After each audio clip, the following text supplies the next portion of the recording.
Francis Bacon, Verulamus ou Verulamius en latin premièrement, né le 22 janvier 1561 à Londres et mort à Reigate près de la même ville en 1626, baron de Verulam, vicomte de St Albans, chancelier d'Angleterre, est un scientifique, un philosophe et un homme d'État anglais. Francis Bacon développe dans son œuvre le De Dignitate Augmentis Scientiarum une théorie empiriste de la connaissance et, en 1620, il précise les règles de la méthode expérimentale dans le Novum Organum, ce qui fait de lui l'un des pionniers de la pensée scientifique moderne. Il a défendu la possibilité d'une connaissance scientifique basée uniquement sur un raisonnement inductif et une observation minutieuse des événements de la nature. Plus important encore, il soutenait que la science pouvait être atteinte par l'utilisation d'une approche sceptique et méthodique par laquelle les scientifiques cherchent à éviter de se tromper eux-mêmes. Bien que ses propositions les plus spécifiques concernant une telle méthode, la méthode baconienne, n'ait pas eu une influence durable, l'idée générale de l'importance et de la possibilité d'une méthodologie sceptique fait de Bacon le père de la méthode scientifique. Cette méthode a constitué un nouveau cadre rhétorique et théorique dont les détails pratiques sont encore au cœur des débats sur la science et sur la méthodologie scientifique. Est-ce que cette page s'est affichée suffisamment rapidement? Pas certain non oui. Pour davantage d'informations, consultez la déclaration de confidentialité de ce sondage. Biographie. Il fut d'abord membre de la Chambre des communes en Angleterre avant de devenir procureur général pour l'Angleterre et le pays de Galles, lors garde des Sceaux royaux, et finalement chancelier à l'âge de 57 ans. Règne d'Élisabeth Ier, de 1561 à 1603. Bacon naquit le 22 janvier 1561, à Yorkhouse, dans le Strand où son père, Sir Nicholas Bacon, de 1509 à 1579, possédait une résidence. Ce dernier fut Lord Keeper, Lord Garde du Grand Sceau, pendant 20 ans. La mère de Bacon, Anne Cook, était la seconde femme de Nicholas Bacon. Bacon fut envoyé, à l'âge de 12 ans, avril 1573, au Trinity College de l'Université de Cambridge, avec son frère Anthony Bacon, de 1558 à 1601. Il se fit remarquer dès son enfance par la précocité de son génie, et conçut de bonne heure le dessein de réformer les sciences, mais il fut longtemps détourné de ce projet par le soin de sa fortune. Dans sa jeunesse, il accompagna l'ambassadeur d'Angleterre Ami Apollet, en France à la cour de Henri III. Rappelé dans son pays par la mort de son père, il se fit recevoir avocat, et se livra avec succès à l'étude de la jurisprudence. Préférant néanmoins la carrière des affaires publiques, il s'attacha au comte des Essex, et devint membre de la Chambre des communes, 1592. Quoiqu'il eût consenti, pour se concilier la faveur de la reine Élisabeth, à justifier la condamnation du malheureux Essex, son protecteur, il ne reçut d'elle que le titre honorifique de conseil de la reine. Il étudia aussi un temps à l'université de Poitiers. Avocat conseil du roi, de 1607 à 1618. Après la mort d'Élisabeth, Jacques Ier, qui aimait les savants, éleva rapidement Bacon aux honneurs, il le nomma successivement solliciteur général, 1607, puis attorney général, 1615, membre du conseil privé, 1616, garde des Sceaux, 1617, et enfin grand chancelier, 1618, il le fit en outre baron de Verulam et vicomte de Saint-Alban. C'est dans cette charge qu'il jugea Walter Raleigh, il fut le premier à lui annoncer sa condamnation à mort, puis Thomas Howard, 1619. Bacon seconda puissamment les efforts du roi pour unir les royaumes d'Angleterre et d'Écosse et fit d'utiles réformes. Mais il avait à peine exercé pendant 2 ans les fonctions de grand chancelier qu'il fut accusé par les communes de s'être laissé corrompre, en acceptant de l'argent pour des concessions de place et de privilèges. La raison de sa chute politique est une accusation de corruption envers la cour de chancellerie en 1621. Procès et condamnation, 1621. Bacon fut en conséquence condamné par la Chambre des Lords en 1621 à être emprisonné dans la Tour de Londres et à payer une amende de 40 000 livres sterling. Il fut en outre privé de toutes ses dignités et exclu des fonctions publiques. Il admit sa faute, reçut une amende et ne remit plus jamais les pieds au Parlement. Par cette sentence sévère, le Parlement ne voulut pas tant frapper Bacon, dont le crime était loin d'être aussi grand qu'on l'a fait croire, qu'atteindre le favori de Jacques, Georges Villiers de Buckingham, dont le faible chancelier était la créature et dont il avait trop facilement toléré les malversations. Par contre, il se pourrait qu'il ait été victime des coups politiques dans le milieu de la cour anglaise. Au bout de quelques jours, le roi lui rendit la liberté et lui fit remise de l'amende. Dernières années, de 1621 à 1626. Quelques années après, le roi le releva de toutes les incapacités prononcées contre lui, 1624. Cependant, Bacon resta depuis sa disgrâce éloigné des affaires, et il consacra les dernières années de sa vie à ses travaux philosophiques. Il mourut le 9 avril 1626, à la suite d'expériences de physique qu'il avait faites avec trop d'ardeur. Sur le point de mourir, il écrivit alors à Rundel. Milord, il était dans ma destinée de finir comme Pline l'Ancien, qui mourut pour s'être trop approché du Vésuve, afin d'en mieux observer l'éruption. Je m'occupais avec ardeur d'une ou deux expériences sur l'endurcissement et la conservation des corps, et tout me réussissait à souhait, quand, chemin faisant il me prit, entre Londres et Reigate, un si grand vomissement, que je ne sais si je dois l'attribuer à la pierre, à une indigestion, au froid ou à tous les trois ensemble. Deuxièmement, des thèses controversées soutenues en premier par Elizabeth Wells Gallup, puis par le général François Cartier, de 1862 à 1953, dans un problème de cryptographie et d'histoire 3 ou par Pierre Henrion dans plusieurs publications dont Shakespeare, sa prime Masterpiece and Proof définitive 4,5 cherche à démontrer que Francis Bacon et Shakespeare ne font qu'un sixièmement. Ces thèses ne seront pas retenues par les historiens. Leurs principaux contradicteurs sont William Friedman et son épouse Elizabeth, dans de Shakespearean Ciphers Examined. Francis Bacon est mort d'une pneumonie, le 9 avril 1626 à Reigate, après avoir contracté une infection pulmonaire lors d'une de ses tentatives de prolonger la durée de vie d'un poulet en le congelant dans de la neige. Septièmement. Uvre. Lord Bacon.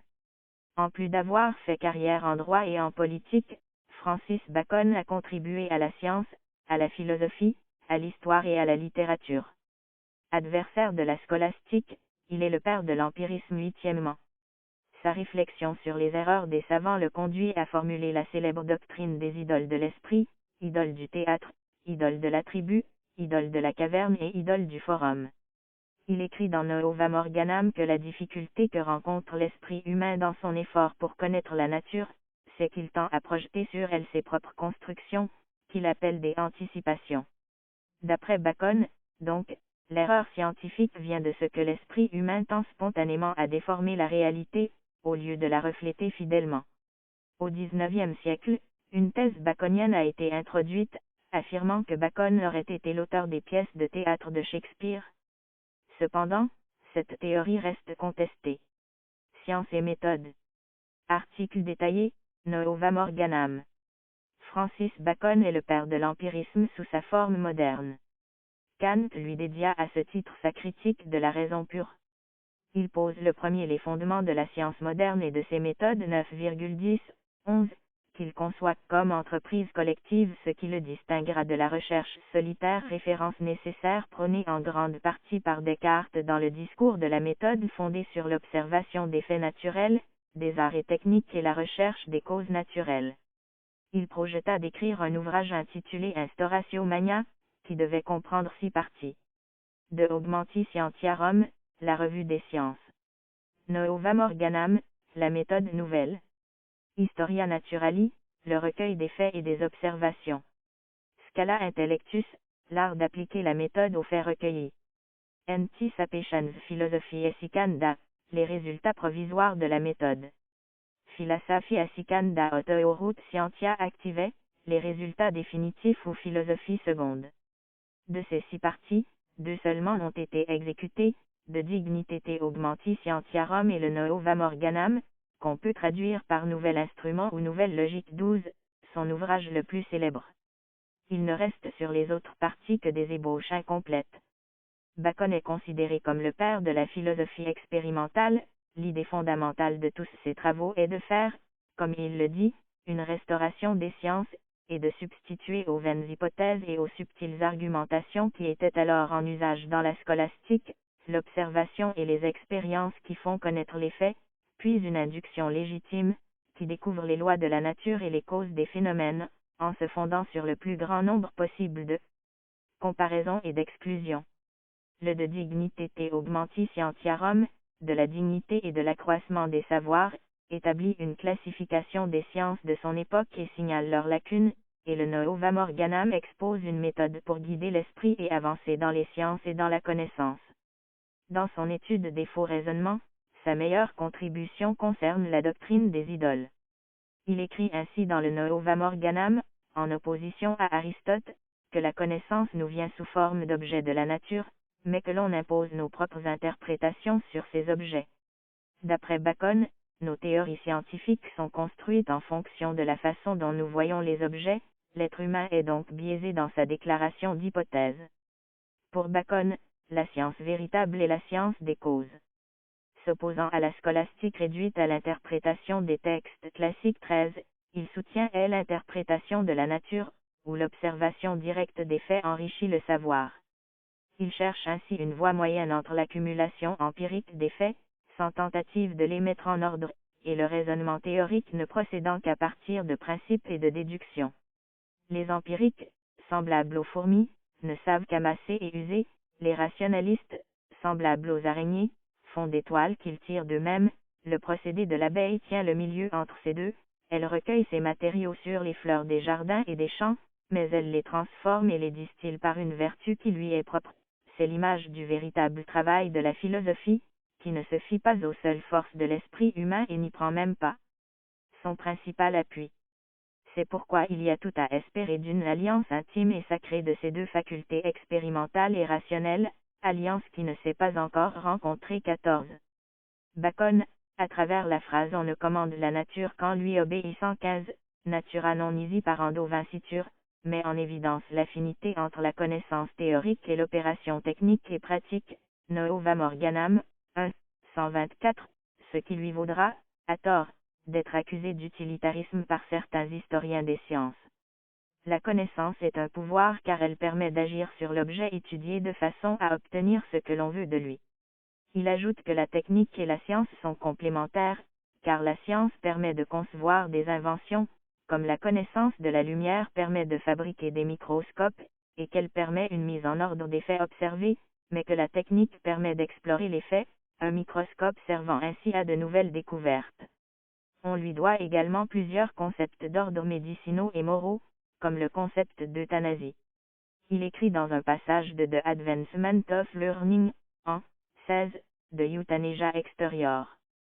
Plus encore, j'estime que c'est la tâche du médecin non seulement de faire retrouver la santé, mais encore d'atténuer les souffrances et les douleurs. Et ce, non pas seulement quand un tel adoucissement est propice à la guérison, mais aussi quand il peut aider à trépasser paisiblement et facilement. Ce ne sont pas des ailes qu'il faut ajouter à l'entendement, précisait-il, mais du plomb. Francis Bacon 17. Critique. Alexandre Coiré porte un jugement très négatif sur sa méthode 18. Bacon, initiateur de la science moderne, est une plaisanterie, et fort mauvaise, que répètent encore les manuels. En fait, Bacon n'a jamais rien compris à la science. Il est crédule et totalement dénué d'esprit critique. Sa mentalité est plus proche de l'alchimie, de la magie, il croit aux sympathies, bref, de celle d'un primitif ou d'un homme de la Renaissance que de celle d'un Galilée, ou même d'un scolastique. Science et politique. Portrait de Francis Bacon par Paul Van Samur, 1617, Huile-sur-Bois, conservé au Palais Asianki de Varsovie. Cette section est vide, insuffisamment détaillée ou incomplète. Votre aide est la bienvenue. Comment faire ? L'idée prophétique de Francis Bacon était d'institutionnaliser une forme d'apprentissage expérimental afin de former une classe de scientifiques expérimentaux ayant les moyens de quérir le pouvoir. Confère. La Nouvelle Atlantide. Il a formulé en 1597 l'équation fameuse Nam e ipsa scientia potestasse, que l'on peut traduire par en effet le savoir lui-même est pouvoir, plus connu sous sa forme moderne, savoir, c'est pouvoir 19, formule qui se trouve d'ailleurs déjà chez Abu el-Qsem Ferdousi, voire Ferdowsi, 935 020. Le savoir dérivé d'Aristote, s'il est soustrait au libre examen, ne montera pas plus haut que le savoir qu'Aristote avait. Francis Bacon 21. Langage. Cette section est vide, insuffisamment détaillée ou incomplète. Votre aide est la bienvenue. Comment faire? Il est à l'origine d'une méthode de cryptographie, l'alphabet bilitaire, à 2 lettres, 22. Il élabora le schéma d'une langue universelle 23,24. Organisation de la connaissance. Francis Bacon soutient l'idée qu'une classification des connaissances doit être universelle tout en utilisant la totalité des ressources disponibles. Selon lui, l'humanité serait meilleure si l'accès aux ressources éducatives était offert à tous, d'où la nécessité de l'organiser. Son approche de l'apprentissage a transformé la vision occidentale de la théorie de la connaissance en opérant un transfert de la motivation de l'individu à l'intérêt de la société. C'est ainsi que Bacon organise tous les types de savoir en 3 groupes généraux, histoire, poésie et philosophie. Il le fait en fonction de sa propre compréhension des mécanismes du traitement de l'information que sont respectivement la mémoire, l'imagination et la raison. Son approche méthodique de la catégorisation des connaissances va de pair avec les principes de sa méthode scientifique. Les écrits de Bacon ont été le point de départ du système de classification de William Torrey Harris, pour les bibliothèques des États-Unis dans la seconde moitié des années 1800. Autres opuscules. Il a aussi laissé quelques opuscules philosophiques, qui ont été publiés en 1653 par Isidore Grooter à Amsterdam, sous le titre de Scripta in Naturali et Universali Philosophia, un volume -18, des discours, qu'il avait prononcés, soit comme solliciteur et procureur général, soit comme membre du Parlement, et enfin un grand nombre de lettres qui éclairent sa vie et son caractère. Et encore de la sagesse des anciens. Dans un style d'une grande élégance et concision, Bacon expose 31 fables des anciens poètes, à la narration de chacune faisant suite une interprétation extrêmement dense, qui met en jeu l'une ou plusieurs des grandes orientations de la pensée baconienne, philosophie de la nature, théorie de la science, morale, pensée politique. J.P. Cavaillé, Introduction de la sagesse des anciens 25. Vie privée. À l'âge de 45 ans, Francis Bacon a contracté un mariage avec Alice Barnum, en 26. La nature de la sexualité de Francis Bacon, dont il est notoire qu'il a accueilli dans le lit conjugal certains de ses serviteurs de sexe masculin 27,28, fait depuis longtemps l'objet de discussions 29. À la date du 3 mai 1621, Simon D. Heuel, un opposant résolu, fait dans son journal intime le récit circonstancié des pratiques homosexuelles supposées de son adversaire. À un moment où celui-ci connaît d'importantes difficultés politiques, il n'abandonna pas la pratique de cet épouvantable péché secret de sodomie, conservant à ses côtés ce Godric, jeune au visage efféminé, comme catamite et compagnon de lit, alors qu'il avait remercié presque tous ses autres domestiques, ce qu'il convie d'admirer, car l'homme, après sa chute, se met généralement à discourir sur ce crime contre nature, bien qu'il l'ait pratiqué de nombreuses années, desservant le lit de sa dame, qu'il estimait, comme les Turcs et les Italiens, être un plaisir petit et infime comparé à l'autre. Quelques décennies après D. Heuel, John Aubrey, de 1626 à 1697, auteur de nombreuses biographies, décrit Bacon comme un pédéraste, mentionnant ses Ganymèdes et ses Favoris 30. Certains auteurs considèrent que ces éléments ne donnent pas lieu à considérer que Bacon ait été homosexuel ou bisexuel. 31. Œuvre de Bacon. 1597, Meditations sacrées. Ouvrage théologique. 1597, Essais de morale et de politique, en traduction latine, sous le titre de Sermons Fidelis, 1633. 1603, Valerius Terminus of the Interpretation of Nature. 1603, de Interpretation Naturae Promium. 1603, Tempori Partus Masculus, à nouveau en 1608. 1604, Cogitations de Scientiae Humana. 1605, Of the Proficience and Advancement of Learning Divine and Human, livres 1 et 2, du progrès et de la promotion des savoirs, Gallimard, 1991, ISBN 2 juillet 2007 2141 à 8. Traduction latine en 1623, sous le titre de Dignité te augmenti scientiarum libri 9. De 1606 à 1607, partie Instaurationis secundae delinetio et argumentam. 1607, Cogitata e visa de interpretation naturae. 1608, de interpretation naturae sententie 12. 1608, aphorismi et concilia de auxiliis menti et accession lumini. De 1608 à 1609, Redargutio Philosophiarum. 1609, de Sapientia Vetrum. 1620, Instauratio Magna Scientiarum, traduction française du titre en grande restauration. Ouvrage encyclopédique rédigé en latin. Sur les 6 parties initialement prévues, nous ne possédons que des ébauches de la première et de la troisième, tandis que les 3 dernières ne furent jamais rédigées. La seconde partie du traité, en revanche, est la seule à avoir été achevée. Il s'agit du célèbre Nova Morganam, PUF, 1986, un texte dévolu à l'exposé de la méthode inductive, visant à dépasser la logique aristotélicienne. Bacon, Silva Silvarum. 1622, Exemplam Tractatus de Justitia Universali, Sive de Fontibus Juris. 1622, Historia Ventorum. 1622, Histoire de Henri VII, en anglais, 1627 en latin. 1622, Neo Atlantis ou Atlantis Nova. Ingénieuse utopie philosophique. 1627, Silva Silvarum, en anglais, posthume. 1658, Historia Dansi et Rari. 1662, Historia Vitae et Morli. 1843, œuvre de Francis Bacon en 2 tomes, traduit en français et présenté par M.F. Rio. Tome 1, de la dignité et de l'accroissement des sciences.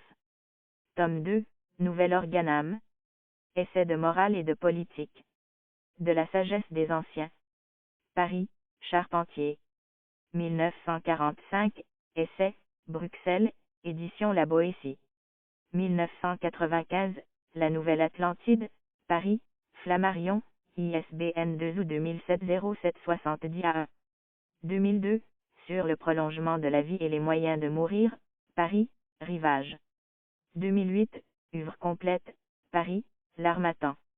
2010, Récusation des doctrines philosophiques et autres opuscules, Paris, Herman. Notes et références. Notes. De Dignité Augmenti Scientiarum et Nova Morganam ne sont en fait qu'un seul ouvrage intitulé Instauratio Magna. Références. Par exemple, Huygens à Leibniz, 4 février 1692, lire en ligne archive. Descartes écrit Verulem ou Verulamu, lettre du 10 mai 1632, acte 1, 251. Cité par Jean-Baptiste Vauzel, Histoire de la vie et des ouvrages de François Bacon, 1833, tome 2, page 190.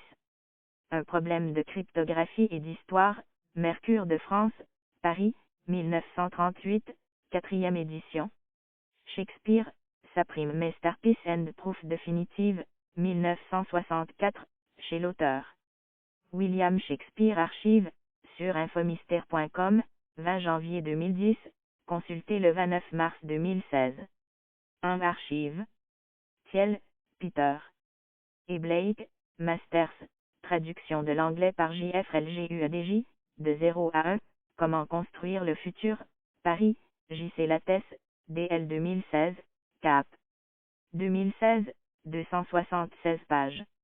ISBN 978 à 2-7096 à 4931-5 et 2 709 649 314, OCLC 945 422 988, lire en ligne archive, page 102.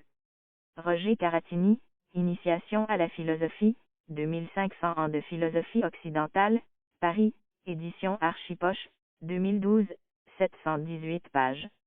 ISBN 978 à 2-35 287 à 342-6, lire en ligne archive, page 624 sur Google Livres. Pour plus de détails, voir Michel Malherbe, Jean-Marie Pousseur, Francis Bacon, Sciences et méthodes en ligne archive sur Google Livres. Jean Pestré, rédacteur, et Diderot, DIR, Encyclopédie, Baconisme ou philosophie de Bacon archive. Le chancelier Bacon est un de ceux qui ont le plus contribué à l'avancement des sciences. Voltaire, lettre sur le chancelier Bacon, sur Wikisource. c'est l'échafaud avec lequel on a bâti la nouvelle philosophie. Il est le père de la philosophie expérimentale. En un mot, personne avant le chancelier Bacon n'avait connu la philosophie expérimentale, et de toutes les épreuves physiques qu'on a faites depuis lui, il n'y en a presque pas une qui ne soit indiquée dans son livre. Et l'organon était un terme utilisé par les commentateurs d'Aristote pour désigner ses traités concernant la science et la logique. Francis Bacon la fustige à travers cette célèbre déclaration, tirée du Novum Organum, la science doit être tirée de la lumière de la nature, elle ne doit pas être retirée de l'obscurité de l'Antiquité. Novum Organum, texte en ligne, archive, Francis Bacon, nouvelle traduction de Lorquet, Hachette, 1857, page 51. Nouvelle science, modalises techniques et pensée politique de F. Bacon à Condorcet, archive, page 37. Dominique Weber, la prolongation de la vie humaine selon Francis Bacon. Ou, quel titan voulons-nous être? Astérion, 2011, ISSN 2762 à 6110, lire en ligne archive. Bacon Francis archive, sur l'encyclopédie de l'Agora. Alwandre Coiré, études galiléennes, Paris, Herman, 1966, page 12. Sir Francis Bacon, Meditations Sacrae, 1597, 11, de Arzibu, in exemplam tractatus de fontibus juris and odor latin pieces of Lord Bacon, tr anglaise par James Glesford, Woe Inas, 1823, page 191. Texte original latin dans œuvre philosophique de Bacon, avec notice, sommaire et éclaircissements, par M. Bouillet, tome 3, Paris, 1834, page 474, consultable sur Google Book Archive. Pour le contexte, voir Elitor Kalsan, The Will to Knowledge and Cultural Crisis in Universities, prononcé à Writing King de University, Labor, Knowledge, Value, Université du Minnesota, 11 avril 2008, en ligne archive. Voir par exemple le site Encyclopédia Iranica Archive. Michel Leduff, Bacon Chancelier Francis, 1560 ou de 1561 à 1626. Archive, sur http://www.universalis.fr sur Encyclopédie Archive, consulté le 4 avril 2013. Francis Bacon et Francis Marie Riault, œuvre, Charpentier, 1852, lire en ligne archive. C'est en 1605 dans The Advancement of Learning qu'il énonce son système dans lequel il y aurait autant de caractères que de mots radicaux représentant des choses ou des notions, voir Jonathan Cohen, On the Project of a Universal Character, Med, Ldi, 1954, page 51. La finalité universelle d'un tel système se perçoit davantage dans De Augmenti Scientiarum de 1623 où il affirme que chaque pays pourra lire dans sa propre langue un livre écrit dans le caractère qu'il propose, à l'image de la langue chinoise qui est la même à l'écrit dans tout l'Empire et qui est pourtant parlée différemment dans chaque province chinoise. Cornelius, aux Conférences internationales du travail, 27.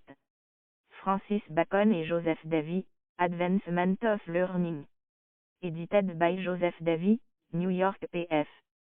Collier, 1901, lire en ligne archive. La sagesse des anciens, Francis Bacon, traduction du latin par J.P. Cavaillé, La sagesse des anciens, introduction, Paris, Vrine, 1997, 161 pages. ISBN 2 à 7116-1302-10, page 11. Peltanan 1996, page 14. En, James Neal, The Origins and Role of Same-Sex Relations in Human Societies, page 402. En, Bruce R. Smith, Homosexual Desire in Shakespeare S. England, A Cultural Poetics, page 26. Des opinions contradictoires sont notamment représentées d'un côté par A.L. Raos, Homosexuals in History, New York, Carroll et G.A.R.F., 1977, page 44, Jardine, Lisa, Stewart, Alan Rastige to Fortune, The Troubled Life of Francis Bacon, Hill et Wang, 1999, page 148 et de l'autre par Neves Matthews, Francis Bacon, The History of a Character Assassination, Yale University Press, 1996, Ross Jackson, The Companion to Shaker of the Spear, de Francis Bacon Story, England, Book Guild Publishing. 2005, pages de 45 à 46. En Victoria Camp, Lorna Ratsan, Rhetoric and Lawin Early Modern Europe, page 128. C'est par exemple l'opinion de Neves Matthews, confère.